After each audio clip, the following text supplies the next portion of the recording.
राहुल गांधी ने press conference की आज सुबह और इसको लेकर के कांग्रेस की तरफ से कल रात को ही मैसेज आ गया था रिपोर्टर्स ग्रुप में कि राहुल गांधी कल सुबह एक प्रेस कॉन्फ्रेंस करने वाले हैं। बाकायदा पवन खेड़ा ने भी इसको लेकर के ट्वीट कर दिया था कि सुबह 9:30 बजे तक सभी पत्रकार पहुंच जाएं और 10 बजे राहुल गांधी प्रेस कॉन्फ्रेंस की शुरुआत कर देंगे।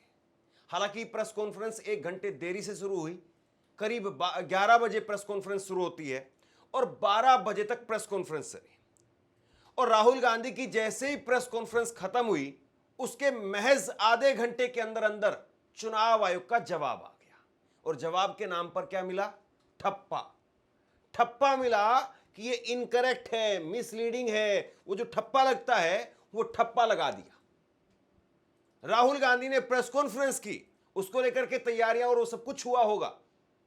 एक बड़ी पीपीटी जो है उन्होंने फिर से सामने रखी, कुछ लोगों को बुलाया और वो सामने आए। कर्नाटका में उन्होंने अपनी बातें रखी और चुनाव आयोग ने महज आधा घंटा 12:34 पर ये चुनाव आयोग की तरफ से जवाब आया। देखिए, चुनाव आयोग का जवाब है और जवाब में मिला ठप्पा।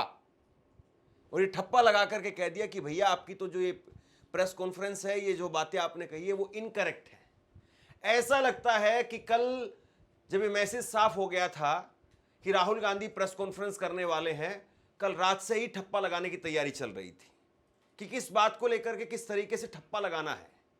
हालांकि वैसे तो मोदी जी भी 18-18 घंटे जागते हैं, काम करते रहते हैं, लेकिन कल हो सकता है कि कुछ ज़्यादा ही काम किया गया हो या हो सकता है कि नींद नहीं आई हो। खैर, इन सारी बातों को छोड़िए, आलोचना और तंज अपनी जगह पर। लेकिन सवाल इस बात का है कि देश का नेता प्रतिपक्ष अगर कुछ सामने आकर के कहता है, सबूत सामने आकर के आपके सामने रखे जा रहे हैं, तो आप ये ठप्पा लगा करके चल पड़ेंगे। और दूसरी बड़ी बात, ये आप एनडीटीवी की खबर आप देखिए, एनडीटीवी की खबर आप देखिए। इस खबर में जो है वो बताया गया है कि राहुल गांधी के आरोपों पर इलेक्शन कमीशन का जवाब है और वो भी सूत्रों के हवाले से। आप यहां पे ठप्पा लगा देंगे, चैनलों में कहानियां चलेंगी सूत्रों के हवाले से। ये चल रहा है देश के अंदर। या तो चुनाव आयोग ये कह दे कि राहुल गांधी ने जो आरोप लगाए हैं उस पर हम तहकीकात करेंगे और तहकीकात करने के बाद में अपना पक्ष सामने रखेंगे। एक लाइन ही तो बोलना है, बोल दीजिए आप। कम से कम आपके जवाब में लोगों को एक जिम्मेदारी तो समझ में आएगी। लेकिन अगर आप आधे घंटे में ठप्पा लेकर के आ जाएंगे तो फिर बताइए, सवाल नहीं पूछे जाएंगे और क्या केवल ये ठप्पा लगा करके बात खत्म हो जाएगी? मैं तो कहता हूं कि राहुल गांधी अगर गलत कह रहे हैं, गुमराह कर रहे हैं लोगों को, वोटरों को गुमराह कर रहे हैं, देश के लोकतंत्र को कलंकित कर रहे हैं, कार्रवाई कीजिए राहुल गांधी पर। ठप्पा लगा दिया है। क्या कहा है ठप्पा लगाते हुए चुनाव आयोग ने, वो जरा सुनिए। चुनाव आयोग ने ठप्पा लगा दिया और ठप्पा लगा करके कहा है कि श्री राहुल गांधी द्वारा लगाए गए आरोप गलत और आधारहीन है।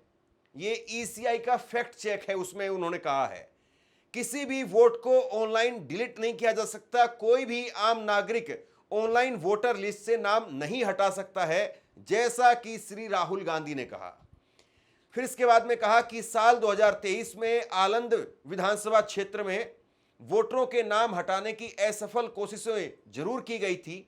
इस मामले में चुनाव आयोग ईसीआई ने खुद एफआईआर दर्ज कराई और जांच शुरू की, ये इन्होंने कहा। फिर इसके बाद में ये कह रहे हैं कि रिकॉर्ड के अनुसार आलंद विधानसभा सीट 2018 में सुभाष गुट्टेदार बीजेपी ने जीती और 2023 में बीआर पाटिल आईएनसी यानी कांग्रेस ने जीती, ये इन्होंने कहा है। 3 बातें इन्होंने कही है। अब यहां पर देखिए, सबसे बड़ी बात यह है कि जो कहा जा रहा है कि ईसीआई ने एफआईआर कराई, यहां पर शिकायत बीआर पाटिल की तरफ से, कांग्रेस उस सीट पर जीती। लेकिन यह भी एक बड़ा फैक्ट है कि जो शिकायत की गई थी वो बीआर पाटिल की तरफ से फरवरी में की गई थी। इस बात को जो है नहीं बताया जा रहा और सूत्रों के हवाले से चीजें चल रही हैं। राहुल गांधी वो सीधे तौर पर कह रहे हैं कि चुनाव आयुक्त वो जिम्मेदार हैं, वो वोट चोरी करवा रहे हैं और हमारे पास में ब्लैक एंड व्हाइट सबूत हैं। चीफ इलेक्शन कमीशन के बारे में मैंने बोला कि यह व्यक्ति वोट चोरों की रक्षा कर रहा है। जो भी मैं यहां बोल रहा हूं 100% प्रूफ के साथ, सबूत के साथ बोल रहा हूं। और मैं अभी आपको दिखाना चाहता हूं कि मैं ये शब्द क्यों बोल रहा हूं और किस बेसिस पे बोल रहा हूं। आपको अपनी आंखों से ये दिखेगा। कर्नाटका सीआईडी ने केस चालू किया कि ये वोटर कौन है, ये फोन किसके हैं, ये आईपी एड्रेस क्या है, ओटीपी कहां गया, इन चीजों के बारे में इन्वेस्टिगेशन शुरू होती है। कर्नाटक सीआईडी ने हिंदुस्तान के इलेक्शन कमीशन को 18 चिट्ठियां लिखी हैं। हमें आप ये इंफॉर्मेशन दीजिए, बिल्कुल क्लियर है, डेस्टिनेशन आईपी दीजिए, डिवाइस डेस्टिनेशन पोर्ट दीजिए, ओटीपी ट्रेल्स दीजिए, फोन नंबर्स दीजिए, फोन नंबर्स के मालिकों के नाम दीजिए। क्लियरली पूछा है, नो आंसर। 18 चिट्ठी CID Karnataka, no answer from chief election commissioner, no answer from election commission. अब मैं आपको 4 लेटर दिखाने वाला हूं। आप 4 लेटर देखिए। सबसे पहले ये लेटर देखिए, ये 14 मार्च 2025 का लेटर है जो कि कर्नाटका इलेक्शन कमीशन की तरफ से लिखा गया है। और ये लेटर लिखा गया है दिल्ली के अंदर chief election commission of India को यह लेटर लिखा गया है और इसमें बीआर पाटिल की शिकायत है। ये एक यहां पर एक महत्वपूर्ण दस्तावेज है। और इसके बाद में एक और जो है वो आप लेटर देखिए, ये सीआईडी की तरफ से, कर्नाटका सीआईडी की तरफ से ये लेटर लिखा गया। देश के मुख्य चुनाव आयोग को ये लेटर लिखा जाता है दिल्ली के अंदर कर्नाटका सीआईडी की तरफ से। और ये लेटर लिखा गया 25 तारीख को, 25/2/2025 को ये लेटर लिखा जाता है। इसके बाद में एक और लेटर देखिए, ये भी सीआईडी की तरफ से ही लेटर लिखा गया, कर्नाटका सीआईडी की तरफ से चुनाव आयोग को लेटर लिखा गया है 14/2/2025 को। इसके बाद में एक और लेटर देखिए, ये लेटर लिखा गया सीआईडी की तरफ से एक बार फिर से, वो चुनाव आयोग को लिखा जाता है 1 फरवरी 2025 को। और इसी तरीके से सीआईडी ने एक एक कर करके 18 बार लेटर लिखे हैं। राहुल गांधी ने कहा है कि 18 बार हमने चुनाव आयोग को लेटर लिखा है, कर्नाटका की सीआईडी ने लेटर लिखा है। और कर्नाटका की सीआईडी ने लेटर लिख करके कहा है कि आप हमें यह बताइए कि जो वोट काटे जा रहे थे वो वोट किसके एप्लीकेशन पर कट रहे थे, यानी वोट करने की जो एप्लीकेशन डाली जा रही थी वो किसके फोन से डाली जा रही थी, कहां से वो वोट कट रहे थे, कौन व्यक्ति था जो वोट कटवा रहा था। क्योंकि राहुल गांधी ने कहा कि यह मामला कॉल सेंटर जैसा है, यानी कहीं पर कॉल सेंटर बना हुआ था और वहां पर वो बैठ करके वोट काट रहे थे। हमने सीआईडी ने 18 बार आपको कहा, आपने अभी तक जो है उस पर जवाब नहीं दिया। आप 7 दिनों का आपके पास में समय है, आप जवाब दीजिए। तो हमारी डिमांड है, ज्ञानेश कुमार जी, आप अपना काम कीजिए। आपने ओथ लिया है, आप हिंदुस्तान के चीफ इलेक्शन कमिश्नर हैं। आपसे कर्नाटक की सीआईडी सबूत मांग रही है। आप कर्नाटक की सीआईडी को यह सबूत 1 सप्ताह के अंदर दे दीजिए, नहीं तो पूरा हिंदुस्तान के सारे युवा इस बात को एक्सेप्ट करेंगे कि आप हिंदुस्तान के कॉन्स्टिट्यूशन, हिंदुस्तान के संविधान की हत्या में शामिल हो, हिंदुस्तान के संविधान की रक्षा नहीं कर रहे हो और वोट चोरों की आप मदद कर रहे हो। बीजेपी की तरफ से इसको लेकर के सफाई आई। अब मामला चुनाव आयोग का था, सवाल चुनाव आयोग से पूछा गया, बीजेपी सफाई देने के लिए मैदान में आ गई है। अनुराग ठाकुर, उन्होंने मोर्चा संभाला, प्रेस कॉन्फ्रेंस की है और उन्होंने कहा कि हालात राहुल गांधी वो बांग्लादेश और नेपाल जैसे वो भारत में बनाना चाह रहे हैं। जबकि एक ये तस्वीर देखिए आप, राहुल गांधी ने आज की प्रेस कॉन्फ्रेंस खत्म होने के बाद में बाकायदा राष्ट्रगान वहां पर गाया है, सभी पत्रकारों के साथ, नेताओं के साथ मिलकर के। और उसके बाद में अब बीजेपी जब प्रेस कॉन्फ्रेंस करने के लिए आई है तो बीजेपी कह रही है कि ये नेपाल और बांग्लादेश बनाना चाहते हैं। पक्षता के साथ भारत का इलेक्शन कमीशन काम कर रहा है, तो बार बार राहुल गांधी जी का प्रयास है कि लोकतंत्र पर प्रहार किया जाए, भारत के लोकतंत्र को कमजोर किया जाए, जनता को गुमराह किया जाए। और जिस तरह से बांग्लादेश नेपाल में स्थिति बनती है वैसे झूठ बोल बोल के वहां पे स्थिति पैदा कर दो देश में। अब कुल मिलाकर के इसमें राजनीति शुरू हो गई है राहुल गांधी ने जो कहा उसके बाद में बीजेपी इसमें पलटवार कर रही है, कांग्रेस भी पलटवार करेगी। सुप्रिया सुले ने कहा कि कर्नाटका के सीआईडी ने आपको 18 बार लिख करके कुछ डिटेल्स मांगे हैं, अगर आप कुछ छिपाना नहीं चाहते हैं तो वो डिटेल्स क्यों नहीं दे देते हैं? यहां आकर के कोरी बकवास लिखनी है, दम है तो डिटेल दो। पहली डिटेल आईपी जहां से फॉर्म भरे गए, और दूसरी डिटेल चाहिए डिवाइस पोर्ट्स जहां पर एप्लीकेशन भरे गए, और तीसरा ओटीपी ट्रेल वो दीजिए। यानी ये किसके फोन से एप्लीकेशन जा रही थी, किसने एक्सेप्ट की, ओटीपी वगैरह जो ट्रांजैक्शन हुआ है वहां पर, वो सब बता दीजिए। ये जो है वो चुनाव आयोग को सुप्रिया सुले की तरफ से कहा गया। वहीं गुरदीप सप्पल कांग्रेस के नेता, उन्होंने भी एक के बाद एक कई ट्वीट्स किए हैं और टेक्निकल सीधे तौर पर उन्होंने चुनाव आयोग को घेरने का काम किया। आपसे कुछ कहना चाहता हूं, आज के वक्त में पत्रकारिता करना कितना मुश्किल काम है, लेकिन अगर ऐसे में भी कोई आपकी खबर दिखा रहा है, कोई आपके मुद्दे पर बात कर रहा है, तो आपको भी उसका साथ देना चाहिए। अगर आपको लगता है कि मेरी पत्रकारिता सही है, मैं आपके लिए आपकी खबर वो दिखा रहा हूं, तो ऐसे में आप मेरा सहयोग कीजिए। आप इस वीडियो को जब लाइक करेंगे तो लाइक के साथ में ही एक थैंक्स का बटन आपको दिखाई देगा, उस थैंक्स के बटन पर आप क्लिक कीजिए और जो भी सहयोग राशि दे सकते हैं वो दीजिए। दूसरा, आप चैनल को ज्वाइन कर सकते हैं और चैनल को ज्वाइन करके भी मुझे मदद कर सकते हैं। गुरदीप सप्पल ने कहा कि चुनाव आयोग आज फिर से फंस गया है। राहुल गांधी की प्रेस कॉन्फ्रेंस के बाद मीडिया से कहा कि सुनवाई का मौका दिए बगैर किसी वोटर का नाम कभी भी वोटर लिस्ट से नहीं कटता है। देश में लाखों नहीं करोड़ों लोग होंगे जिनके नाम बिना जानकारी के पिछले 10 साल में वोटर लिस्ट से कभी ना कभी काटे गए हैं। क्या उन्हें कभी चुनाव आयोग का नोटिस मिला? क्या उन्हें कभी एसडीएम या वोटर रजिस्ट्रेशन अधिकारी ने सुनवाई के लिए बुलाया? चुनाव आयोग सिर्फ राहुल गांधी जी को गलत ठहराने के लिए ऐसे दावे कर रहा है जो सरासर बेबुनियाद है। ये नियम कागजों में है, हकीकत में करोड़ों लोग गवाह हैं कि बिना बताए बिना सुनवाई के वोट काटे जाते हैं। और मूल बात यह है कि चुनाव आयोग ये बताए कि कर्नाटक सीआईडी को वो जानकारी क्यों नहीं दे रहा है, इस पर चुनाव आयोग खामोश क्यों है। अब देखिए, टेक्निकल बात आप समझिए।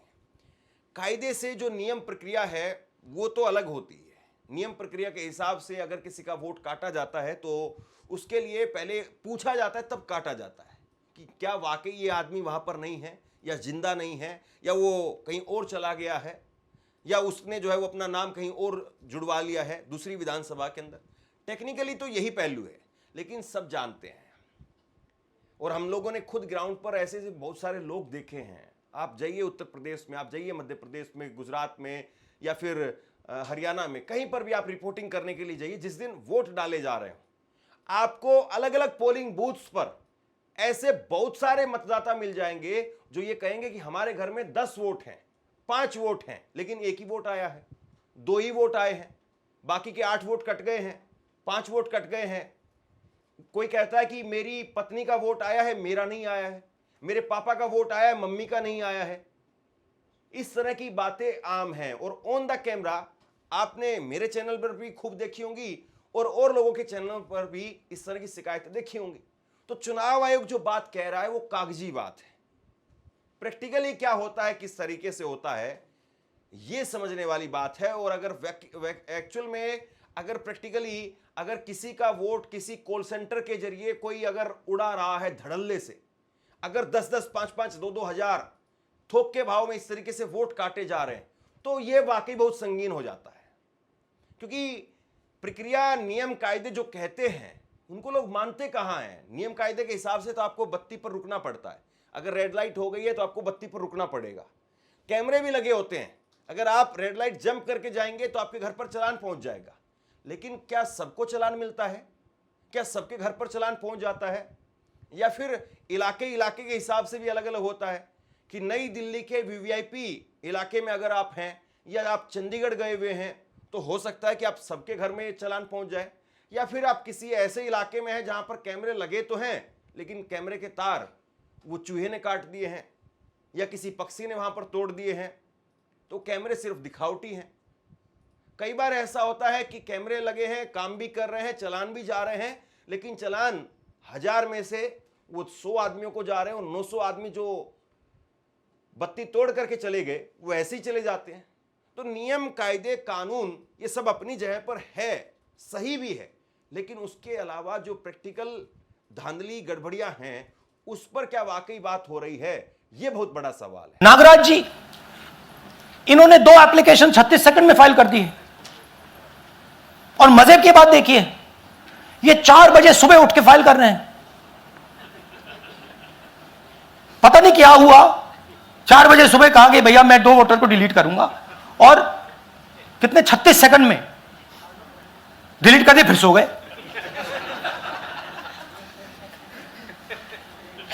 हमारी माइंड में पहले सवाल था कि क्या इलेक्शन कमीशन भी सो रहा है, मगर नहीं, सोया कोई नहीं है, जगे हुए हैं, सिस्टमैटिकली मदद हो रही है। अब राहुल गांधी ये कह रहे हैं कि अगर कोई 4 बजे सुबह उठ करके इस तरीके से वोट काट रहा है तो इसको क्या समझा जाए? क्या वाकई जो है वो कोई संगठित तरीके से चुनाव में जीतने के लिए कॉल सेंटर के जरिए वोट कटवा रहा है? और ये बहुत महत्वपूर्ण है, ये बहुत खास है, क्योंकि अगर इस तरीके से काम हो रहा है तो इसका मतलब एक कमर्शियल काम हो रहा है। कोई ऐसा नहीं है कि कहीं पर कोई किसी की खुन्नस में या कोई एक कैंडिडेट वो अपनी जीत और हार के लिए कोई धांधली कर रहा है, क्योंकि समझ में आता है कि चलिए एक सीट पर कहीं पर कोई धांधली हुई होगी। अगर कमर्शियल तरीके से कॉल सेंटर बना करके अगर बड़े लेवल पर चीजें हो रही हैं तो फिर जाहिर सी बात है वो सिस्टम केवल एक राज्य में काम नहीं करता होगा, एक सीट पर काम नहीं करता होगा, फिर वो सिस्टम, वो चीजें हो सकता है कि फिर पूरे देश में काम कर रही हो। ये बहुत महत्वपूर्ण है। और यहां पर चुनाव आयोग बताए कि क्या वाकई जो सीआईडी वाला जो आरोप उन पर लगाया गया है और जो चिट्ठी जो मैंने अभी कुछ देर पहले आपको दिखाई है, जो कांग्रेस की तरफ से जारी की गई है, डॉक्यूमेंट्स कांग्रेस की तरफ से जो जारी किए गए हैं, उन्होंने जो आरोप लगाए हैं, क्योंकि अभी हमारे पास में जो कुछ है वो कांग्रेस की तरफ से दिया गया है। कांग्रेस जो है वो आरोप लगा रही है, वही मैं आपके सामने रख रहा हूं। बीजेपी जो है वो एक तरीके से हाइपोथेटिकल बात कर रही है, वहां पर सबूत नहीं दिए जा रहे हैं, राहुल गांधी सबूत दे रहे हैं। अब उन सबूतों को काउंटर दूसरी तरफ से सबूतों से किया जा सकता है। अब चुनाव आयोग वो ठप्पा लगा देता है, चुनाव आयोग सूत्रों के हवाले से बताता है, तो बताइए फिर क्या करें, क्या किया जाए? ऐसे में यह बहुत महत्वपूर्ण हो जाता है। और ऐसे में मैं हर बार कहता हूं, मैंने पिछली बार भी कहा, यह जो कुछ हो रहा है वो लोकतंत्र के लिए सही नहीं है। अब इसमें राहुल गांधी जीतेंगे, चुनाव आयोग जीतेगा, दोनों ही तरीके से एक तरीके से हमारे लोकतंत्र पर सवाल खड़े होंगे। अगर राहुल गांधी जीत गए इस मामले के अंदर कि हां वाकई वोट चोरी हो रही थी, तो सोचिए कि पूरे देश में किस तरीके से थूथू होगी चुनाव आयोग की, पूरी दुनिया में कैसे थूथू होगी हमारी डेमोक्रेसी की, हमारे लोकतंत्र की, कि वहां पर डेमोक्रेसी के नाम पर देखिए क्या नंगानाच चल रहा था। और अगर राहुल गांधी यहां पर हार जाते हैं, चुनाव आयोग ही जीतता है, तो फिर सोचिए कि नेता प्रतिपक्ष के पद को किस तरीके से राहुल गांधी बदनाम कर रहे हैं। मुझे ये बात कहने में भी कोई गुरेज नहीं होगी, क्योंकि अगर राहुल गांधी वाकई सिर्फ अपनी राजनीति के लिए, अपनी लोकप्रियता के लिए या पॉलिटिकल तौर पर पॉइंट स्कोर करने के लिए अगर इस तरह से कर रहे हैं, तो भी फिर वो बड़ा खतरनाक है। देश के लोकतंत्र में इसकी भी कोई जगह नहीं होनी चाहिए, क्योंकि सत्ता आती है, सत्ता जाती है, सत्ता मिलती है, सत्ता ली जाती है, सरकारें हटाई जाती है। लेकिन अगर ये सरकार हटाने का फॉर्मूला है तो मुझे नहीं लगता कि सरकार हटाने का फॉर्मूला फिर ठीक होगा। बहरहाल अब देखना यही है कि ये दौड़ कहां जाकर के रुकती है, किस तरीके से जाकर के रुकती है। हमारी जो दिलचस्पी है बतौर नागरिक, बतौर एक पत्रकार, वो यही है कि यहां ये चीजें कहां जाकर के ठहरती हैं, कब ठहरती हैं, किस तरीके से ठहरती हैं, और कौन यहां पर गलत और सही वाली जो लाइन है उसके इस तरफ मिलता है या उस तरफ मिलता है। आप क्या सोचते हैं नीचे कमेंट बॉक्स में लिख करके जरूर बताइए। इस खबर को शेयर कीजिए। धन्यवाद।